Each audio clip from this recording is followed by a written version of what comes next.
اللہ تبارک و تعالیٰ نے جماعت صحابہ صحابیت کے اندر ان کو برابر رکھا ہے، لیکن مقام و مرتبے کے اندر اللہ نے ان کے مختلف درجات رکھے۔ سبحان اللہ۔ اللہ تبارک و تعالیٰ نے قرآن کریم کے اندر اس بات کا ذکر فرمایا۔ سورہ حدید اور 27واں سپارہ ہے، نبی کریم صلی اللہ تعالی علیہ وسلم پر قرآن مجید جو اترا، اس میں رب کریم نے ارشاد فرمایا صحابہ کرام کی جماعت کے دو درجے اللہ نے بیان فرمائے، ایک فتح مکہ سے پہلے والے اور ایک فتح مکہ کے بعد والے۔ اللہ تعالیٰ نے قرآن کریم میں ارشاد فرمایا لا يستوي منكم من انفق من قبل الفتح وقاتل اولئك اعظم درجة عند اللہ۔ فرمایا یہ جو صحابہ فتح مکہ سے پہلے اسلام لائے اور فتح مکہ سے پہلے اپنا مال خرچ کیا اللہ کے راستے میں، تو اللہ تعالیٰ فرما رہا ہے کہ ان کا مرتبہ اللہ کی بارگاہ میں زیادہ ہے۔ اللہ کی بارگاہ میں یہ زیادہ درجے والے ہیں۔ من الذین انفقوا من بعد وقاتلوا، ان سے مرتبہ زیادہ ہے کہ جنہوں نے فتح مکہ کے بعد اسلام قبول کیا اور فتح مکہ کے بعد اپنا مال اللہ کے راستے میں خرچ کیا۔ لیکن آگے اللہ نے حکم صحابہ کرام کی جماعت کے بارے میں اللہ نے حکم بیان فرمایا یہ تو تقسیم ہے درجوں کی۔ سبحان اللہ۔ یہ تقسیم کس کی ہے؟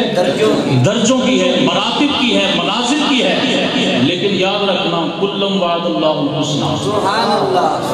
یہ پہلے والے ہیں، یہ بعد والے ہیں، یہ انصار ہیں، یہ مہاجرین ہیں، یہ چار یار ہیں، خلفائے راشدین ہیں۔ وہ کوئی بھی صحابی ہے، ایک سے لے کر الف سے یا تک اے ٹو زیڈ جتنے صحابہ ہیں، میرا رب فرما رہا ہے ہم نے تمام سے جنت کا وعدہ کیا۔ اس لیے ہمارا یہ عقیدہ ہے کہ ادنا سے ادنا مرتبے کا صحابی بھی قطعی جنتی ہے۔ تو جب ادنا درجے کا صحابی قطعی جنتی ہے تو پھر جس کا درجہ سب سے اول ہے، سبحان اللہ، جس کو کہتے ہی ابو بکر ہے، اور ابو بکر کا لغت کے اندر ایک معنی ہے ابو بکر اولیت والے، سبحان اللہ، ہر معاملے میں پہل کرنے والے۔ سبحان اللہ۔ وہ اگر اسلام ہو تو اسلام میں بھی پہل کرنے والے ہیں، وہ اگر حضور کا ساتھ دینا ہو ہجرت میں اس میں بھی پہل کرنے والے ہیں، اگر غار میں رہنا ہو تو اس میں بھی پہل کرنے والے ہیں، اگر مال خرچ کرنا ہو تو اس مال کے خرچ کرنے میں بھی سب سے اول نمبر پر ہے، اگر حضور کی محبت کا عالم ہو تو اس کے اندر بھی اول نمبر ہے، اگر مزار میں جانا ہو حضور کے ساتھ اس میں بھی اول نمبر ہے۔ سبحان اللہ۔ ابو بکر کا ایک معنی ہے اولیت والے، لغت کے اندر بکر کہتے ہیں، جیسے بکرا صبح کا اول وقت اس کو بکرا کہا جاتا ہے، اسی سے ابو بکر ہے۔ میں ابو بکر وہ ہیں جو ہر معاملے میں اول نمبر پہ ہے، تو جب ہر معاملے میں اول نمبر پہ ہیں تو خلافت میں بھی اول نمبر۔ سبحان اللہ، بے شک۔ تو صحابہ کرام کے بارے میں اہل سنت کی عقیدہ ہے کہ تمام صحابہ افضل البشر بعد الانبیاء بالتحقیق، یہ جملہ سنتے ہیں نا خطبے کے اندر، امام صاحب جمعہ پڑھاتے ہیں، اس میں آپ یہ جملہ سنتے ہیں، اس کا مطلب یہ ہے کہ انبیاء کے بعد، اور اگر اس کو میں آسان کر کے سمجھا دوں بس زبان سبحان اللہ، اعلیٰ حضرت کی زبان میں آپ کو میں آسان کر کے سمجھاؤں تو یہ ہے کہ اعلیٰ حضرت فرماتے ہیں یہ ہے نبوت، نبوت اوپر ہے، یہ دیکھ رہے ہیں آپ سب، یہ ہے صدیقیت، سبحان اللہ، سبحان اللہ، اس کے بیچ میں گیپ نہیں ہے، ماشاءاللہ، کیا بات ہے، اس کے بیچ وقفہ نہیں ہے، گیپ نہیں ہے، اس میں خلا نہیں ہے۔ امام اہل سنت فرماتے ہیں یہ نبوت ہے، اور بالکل نبوت کے نیچے والا جو قدم ہے وہ صدیقیت ہے۔ سبحان اللہ۔ وہ صدیقیت ہے، اور گویا کہ صدیقیت یہ نبوت کا سایہ ہے۔ سبحان اللہ، آپ فرماتے ہیں صدیقیت نبوت کا سایہ ہے، اور اس صدیقیت کے مصداق صدیق اکبر ہے۔ اس صدیقیت کے مصداق صدیق اکبر ہے، کیونکہ صدیق کہتے اس کو ہیں، ایک صادق ہوتا ہے، ایک صدیق ہوتا ہے، ایک صدق ہوتا ہے۔ صدق کہتے ہیں سچائی کو، سچ بولنا، سچ کہنا، سچ سننا، یہ صدق کہلاتا ہے۔ اور ایک صادق ہوتا ہے کہ بات جیسی ہو ویسے بیان کر دے، لیکن ایک صدیق ہوتا ہے کہ جو وہ کہتے وہ سچ ہو جائے۔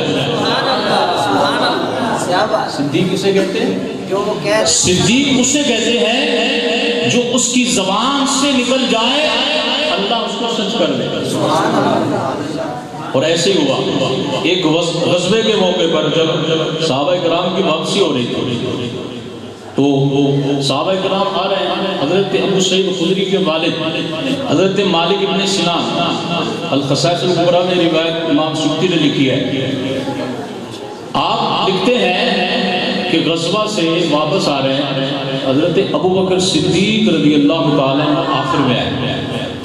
اب ان کی ایک بیٹی تھی جو معلوم کرنے کے لیے کہ میرے والد زندہ واپس آئے ہیں یا شہید ہو گئے، حضرت مالک ابن سنان کی بیٹی اور حضرت ابو سعید خدری کی بہن۔ اب سب سے پہلے اس کی ملاقات جب ہوئی تو وہ حضرت عمر سے ہوئی۔ حضرت عمر سے اپنے والد کا حال پوچھا،